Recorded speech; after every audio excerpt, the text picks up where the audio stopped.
that those he did foreknew, he also did predestinate. I want you to begin to think about that for a while. He said those he did foreknew. When you think about the concept of foreknew, it means now that that person had some kind of acquaintance, that person had some kind of information, that person had some kind of revelation on who you are even before you was. My God, I'm preaching to somebody under the fire of the Holy Ghost.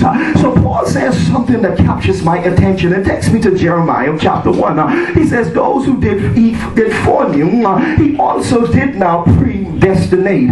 It helps me to understand that before you was in the natural, you had an existence in the spirit. Now, ladies and gentlemen, brothers and my sisters, I want you to begin to hear me and hear me well.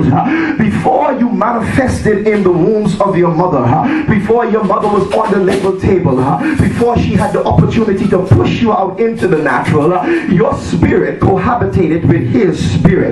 In other words, you were connected to the Kairos realm. You were connected to the realm of eternity. And before God released you into the terra firma, before God released you into the earth realm, what he did was mark you. What he did now was subscribe some things to you. What he did was put some specific descriptions that was tailored and suited specifically and descriptively for you.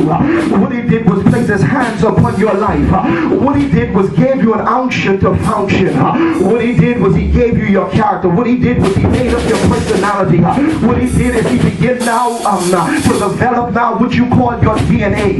Not just your DNA in the natural, but your DNA in the spirit. But what he did was put you in a process. What he did was begin to develop you. What he did, the great God, was put you to a point and a place in the spirit realm where he had already axiomatic and parallelly, great God, from a perspective now, release you from out of eternity into time. On one or two of you, you believe that God has some kind of limitations. You believe that God has some kind of restrictions.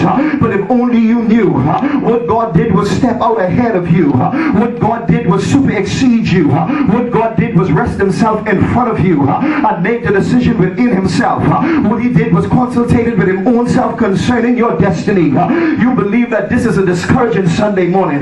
But what God did, he said, I'm going to challenge their faith. I'm going to see if they're really serious about toting this Bible. I'm going to see if they're really serious about denying themselves, picking up their cross and begin to walk. I'm going to see if they're really serious. I'm totally persuaded unequivocally without any form of compromise concerning this gospel. What I'm going to do is I'm going to rest the weight of discouragement upon them.